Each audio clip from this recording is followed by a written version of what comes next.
മാർട്ടിൻ്റെ video, ആ video പഴയതാണ് അല്ലേ? പഴയ വീഡിയോ ആണ്.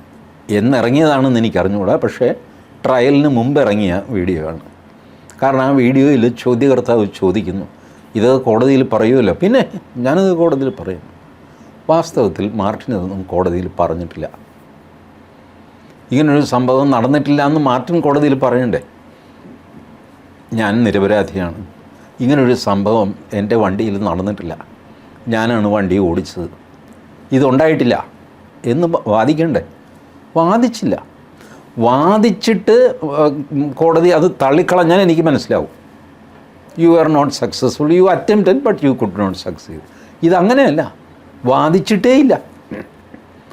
കോടതി തുടക്കത്തിൽ തന്നെ ആദ്യത്തെ അനാലിസിസ് ഒക്കെ കഴിഞ്ഞിട്ട് ഈ കോടതി പറയുന്നു, ഈ റേപ്പിൽപ്പെട്ട 6 പേര്, അക്യൂസ് നമ്പർ 1 മുതൽ അക്യൂസ് നമ്പർ 6 വരെ, ഇവർ സീരിയസ് ആയിട്ട് റേപ്പ് ഇല്ല എന്ന് വാദിച്ചിട്ടില്ല. കോടതി തന്നെ പറയുന്നു, they did not defend it. Instead അവർ ചെയ്തത് ചില്ലറ ഡീറ്റെയിൽസിലെ വ്യത്യാസങ്ങൾ ചൂണ്ടിക്കാണിക്കുകയാണ്.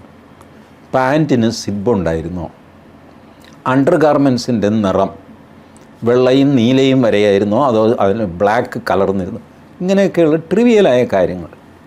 ഇതൊന്നും കോടതിയിൽ വലിയ സാധനമൊന്നുമില്ല. പിന്നെ ഫോറൻസിക് റിപ്പോർട്ടിൽ 1-2 സംശയങ്ങൾ. ഇതൊക്കെ ഈ മാർട്ടിൻ പറഞ്ഞത് സത്യമായിരുന്നെങ്കിൽ, മാർട്ടിൻ ഇങ്ങനെ വാദിച്ചിരുന്നു എന്ന് വയ്ക്കുക കോടതിയിൽ, ഇങ്ങനെ സംഭവം നടന്നിട്ടില്ല, ഞാനും നിരപരാധിയാണ്, ഈ പറഞ്ഞ ആൾക്കാരും നിരപരാധിയാണ്, ഇങ്ങനൊരു സംഭവം ഉണ്ടായിട്ടില്ല എന്ന് പറഞ്ഞാൽ ചാടിക്കേറി ആ വാദത്തെ സപ്പോർട്ട് ചെയ്യുന്നത് ആരായിരിക്കും?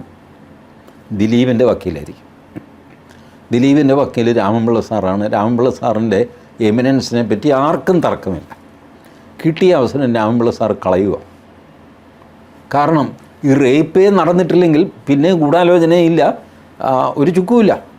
അതോടെ ദിലീപ് രക്ഷപ്പെട്ടു. അപ്പോൾ ദിലീപിന് രക്ഷപ്പെടാൻ കിട്ടിയ ഒരു ചാൻസ് രാമൻപിള്ള സാർ വെറുതെ കളയുക. പക്ഷേ രാമൻപിള്ള സാർ അത് ചെയ്തില്ല, കാരണം മാർട്ടിൻ അത് പറഞ്ഞിട്ടില്ല. പിന്നെ രാമൻപിള്ള സാറിന് എന്ത് ചെയ്യാൻ പറ്റും?